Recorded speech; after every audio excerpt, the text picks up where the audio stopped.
Mahabodhi channel अपने mobile पर देखने के लिए प्ले स्टोर से डाउनलोड करें महाबोधि चैनल।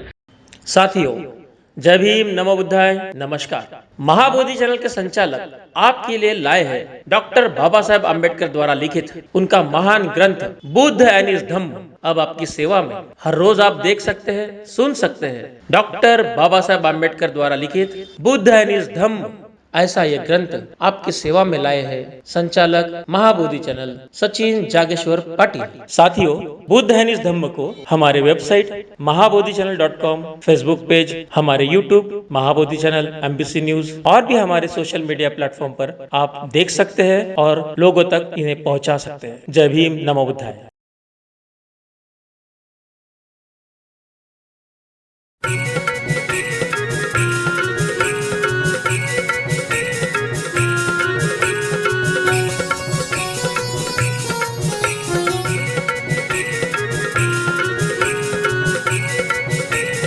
सभी बौद्ध बांधवों से एक अपील है।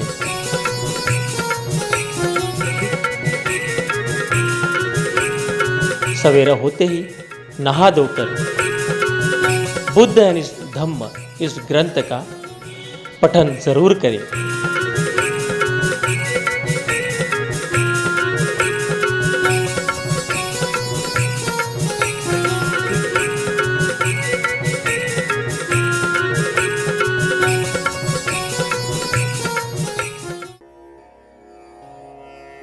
बुद्ध और उनका धम्म इस ग्रंथ में बाबा साहब लिखते हैं कि दूसरे बड़ी कठिनाई से पत्थरों से अपने शरीर के लिए पोषण प्राप्त करते हैं।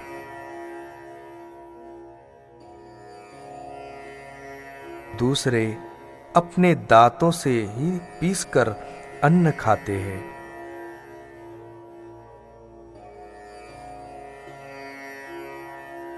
और तीसरे दूसरों के लिए उबालते हैं और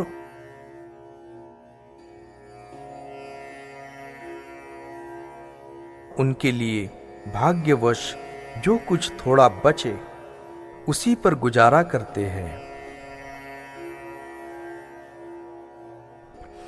कुछ दूसरे निरंतर पानी में भीगी जटाओं से 2 बार अग्नि देवता को अर्घ्य अर्पण करते हैं।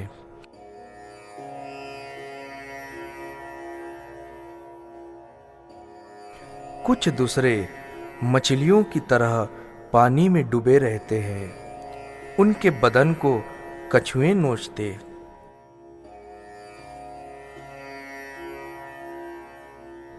कुछ समय तक इस प्रकार के तपस्या के कष्ट सहने से अधिक कष्ट सहने से स्वर्ग,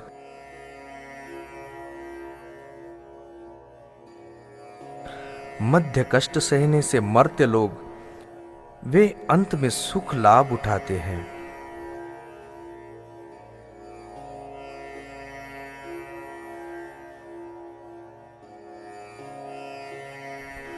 कहा गया है कि कष्ट सहन ही पुण्य का मूल है।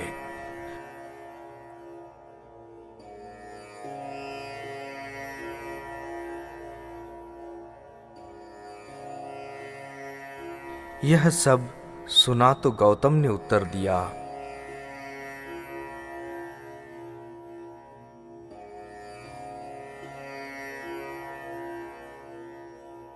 किसी भी ऐसे आश्रम को देखने का यह मेरा पहला अवसर है।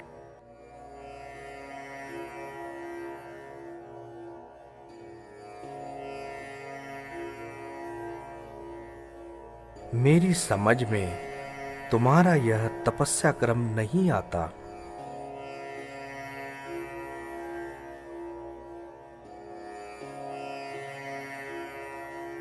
अभी तो मैं केवल इतना ही कह सकता हूं,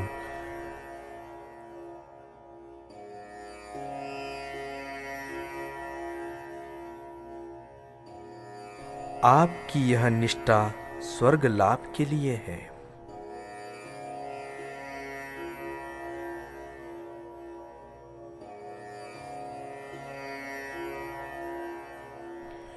किंतु मेरी इच्छा तो यही है कि संसार के दुख के मूल कारण का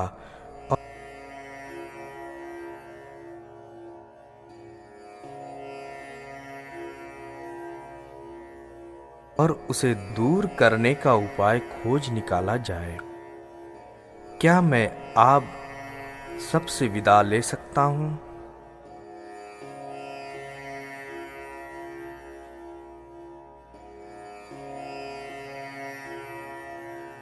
मैं सांख्य दर्शन का ज्ञान प्राप्त करना चाहता हूं और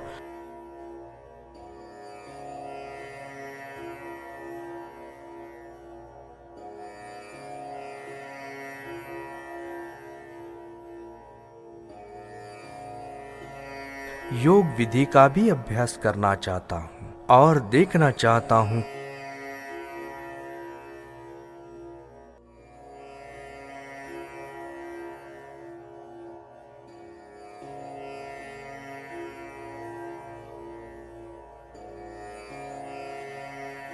कि क्या यह दोनों पद्धतियां मेरी समस्या के हल में किसी प्रकार सहायक हो सकती है।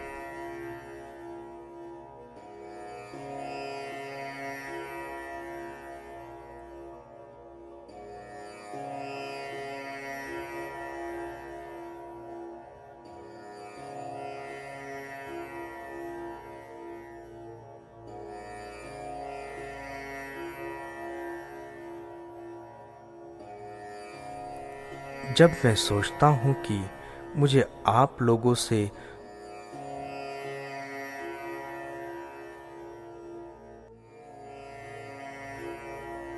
जो ऐसी निष्ठा से अपने पथ पर अग्रसर हो रही है,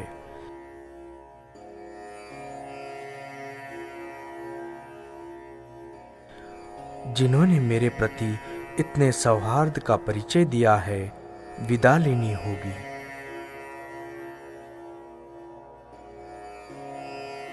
तो मुझे बड़ा दुख होता है, वैसा ही दुख जैसा मुझे अपने संबंधियों को छोड़ते समय हुआ था।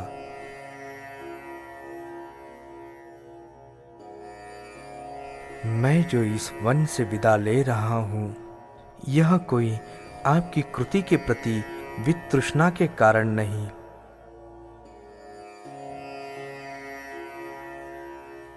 क्योंकि आप तो अपने पूर्वज ऋषियों के पथ पर चलने वाले महान ऋषिगण हैं।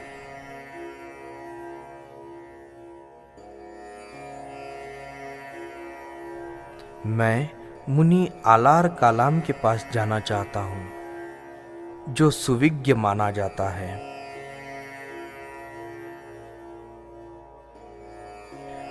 उसका यह संकल्प देखकर आश्रमपति भृगु ने कहा,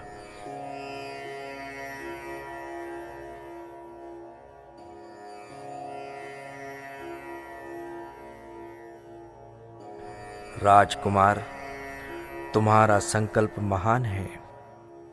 तुमने तरुण होने के बावजूद स्वर्ग सुख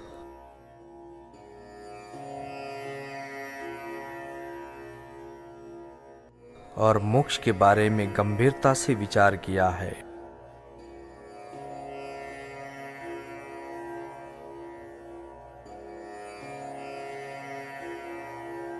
और तुम स्वर्ग सुख के स्थान पर मोक्ष लाभ करना चाहते हो। तुम निस्संदेह वीर हो।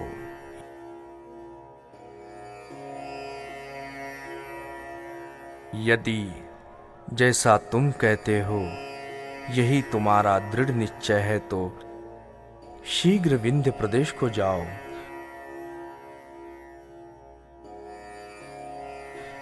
वहीं वह मुनि आलार कालाम रहता है, जो निरपेक्ष सुख के रहस्य का ज्ञाता है। उससे तुम मार्ग का ज्ञान प्राप्त करोगे।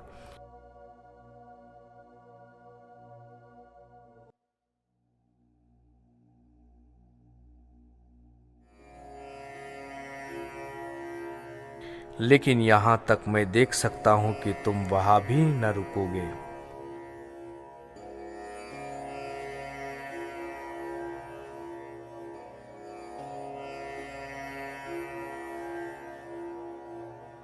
तुम उसके सिद्धांत की भी जानकारी प्राप्त कर और आगे बढ़ जाओगे।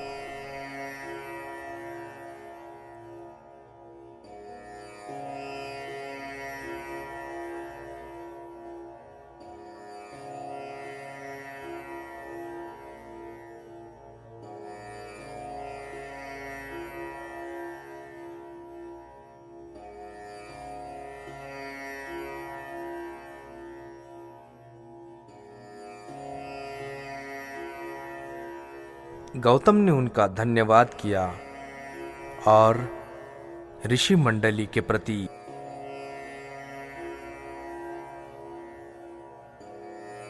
आदर प्रदर्शित कर वहां से विदा हुआ।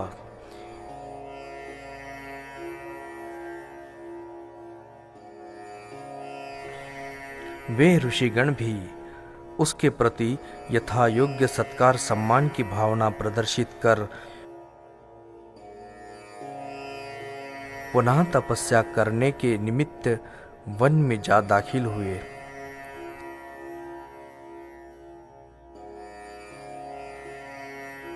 सांख्य परंपरा का अध्ययन।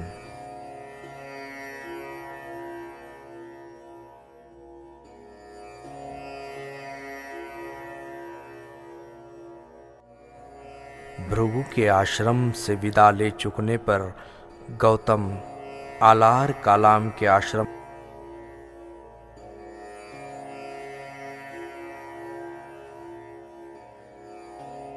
का पता लगाने के लिए निकल पड़ा।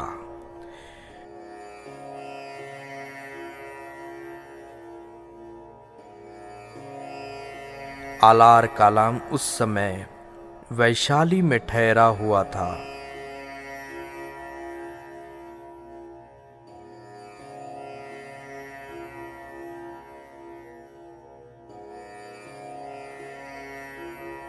गौतम उधर गया।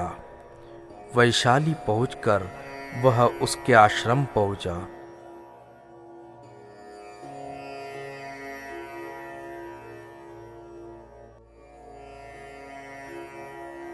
आलार कालाम के पास पहुंचकर उसने कहा कि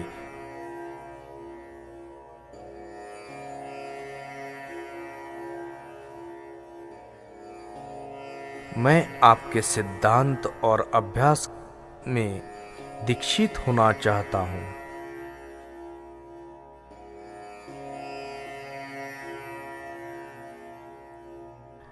आलार कालाम ने उत्तर दिया, तुम्हारा स्वागत है।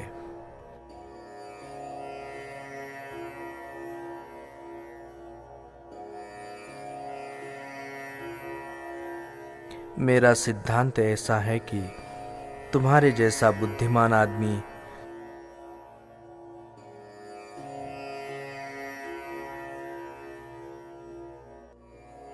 इसे अचिर काल में ही स्वयं समझ सकता है।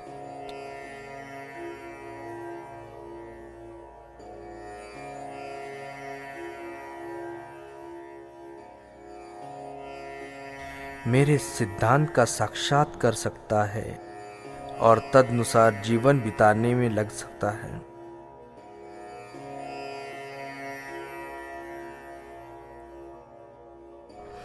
निश्चय से तुम ऊंची से ऊंची शिक्षा प्राप्त करने के पात्र हो।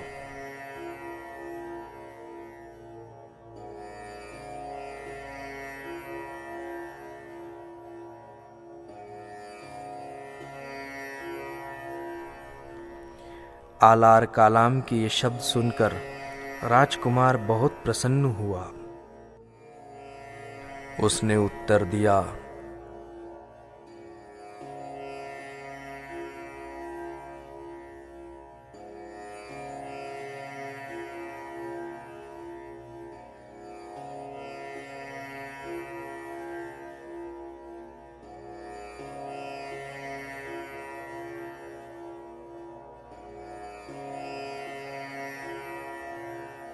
इस असीम कृपा के कारण जो आप मेरे प्रति दिखा रहे हैं,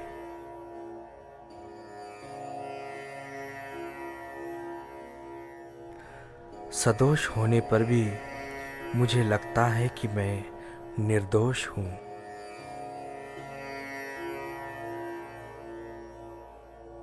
क्या आप कृपा कर मुझे अपना सिद्धांत बताएंगे?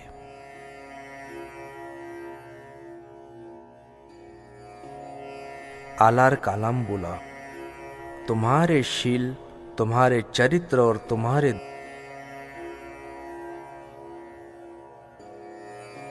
दृढ़ निश्चय का मेरे मन पर ऐसा प्रभाव पड़ा है कि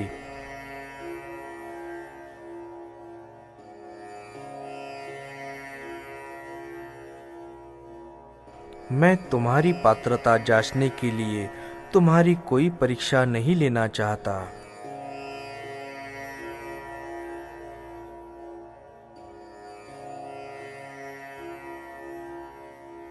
हे सुनने वाले श्रेष्ठ, हमारे सिद्धांतों को सुनो।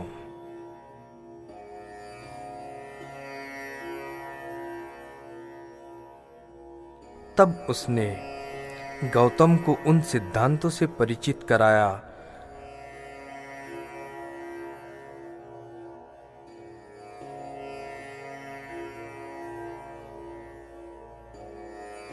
जो उस समय सांख्य दर्शन के नाम से ज्ञात थे।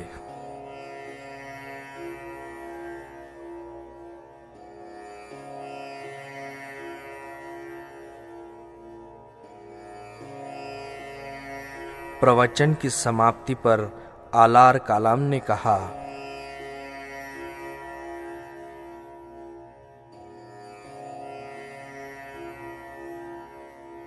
गौतम, बस इतने ही हमारे सिद्धांत मैंने सार रूप में सब बता दिए।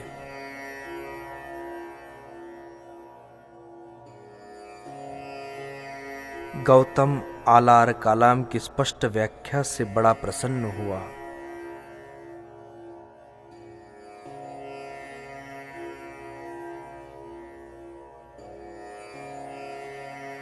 समाधि मार्ग का अभ्यास।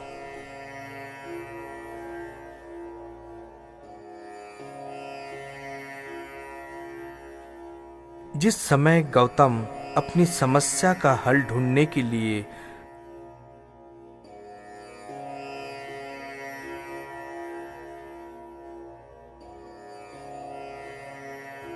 नाना तरह के परीक्षण करने में लगा हुआ था,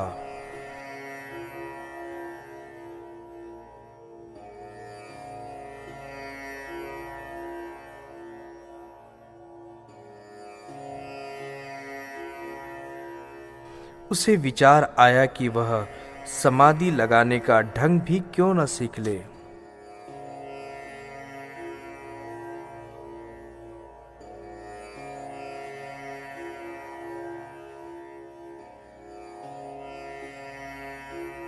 ध्यान मार्ग की 3 पद्धतियां प्रचलित थी।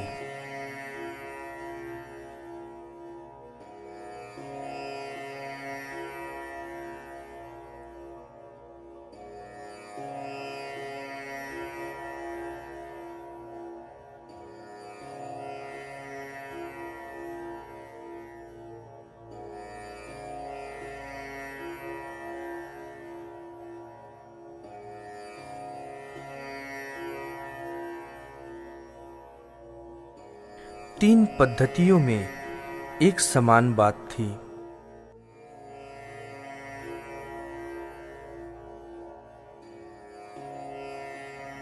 तीनों की मान्यता थी कि सांस पर काबू पा लेने से चित्त की एकाग्रता सिद्ध हो जाती है। सांस को बस में रखने एक पद्धति आनापानसति कहलाती थी। सांस को वश में रखने की एक दूसरी पद्धति प्रचलित थी जो प्राणायाम कहलाती थी। यह सांस लेने की 3 विभाग करती थी।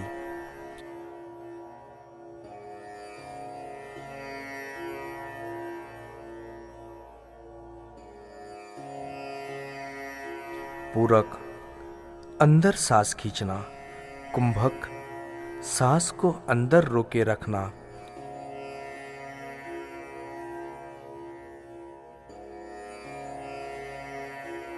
रेचक, सांस को बाहर निकाल देना। सांस को वश में करने का एक और तीसरा मार्ग समाधि मार्ग कहलाता था।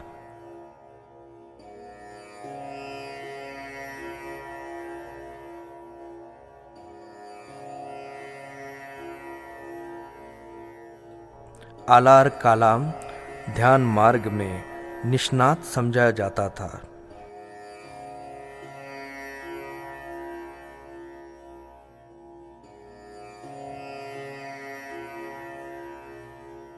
गौतम को लगा यह अच्छा होगा कि यदि आलार कालाम की देखरेख में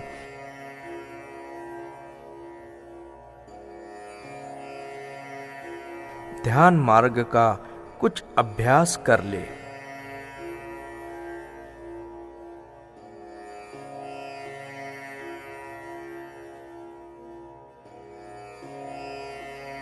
इसलिए उसने आलार कालाम से बातचीत की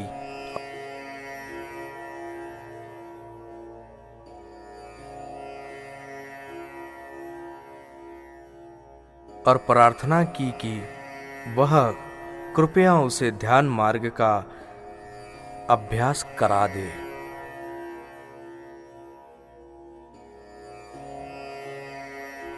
आलार कालाम का उत्तर था, बड़ी खुशी से।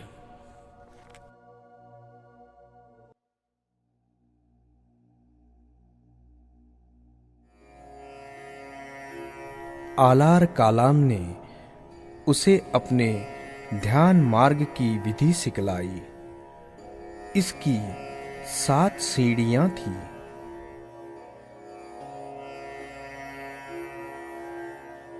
गौतम ने इस विधि का नियमित रूप से प्रतिदिन अभ्यास किया।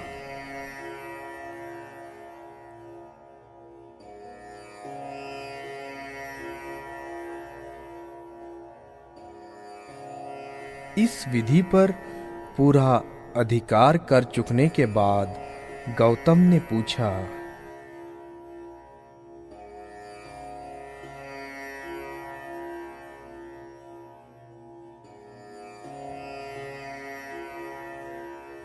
क्या सीखने के लिए और कुछ शेष है?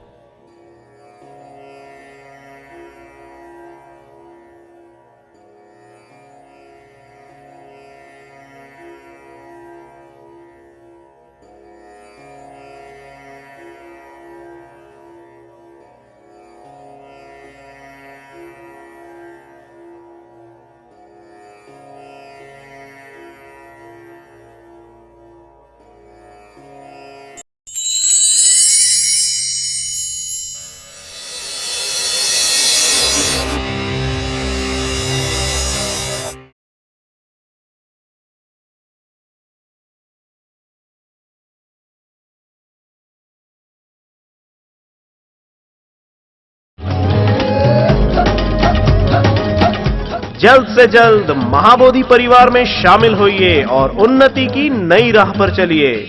अधिक जानकारी के लिए संपर्क करें 8055550012 पर। महाबोधि चैनल अपने मोबाइल पर देखने के लिए प्ले स्टोर से डाउनलोड करें महाबोधि चैनल। महाबोधि चैनल देखने के लिए अपने केबल ऑपरेटर से अनुरोध करें। जय भीम, नमो बुद्धाय।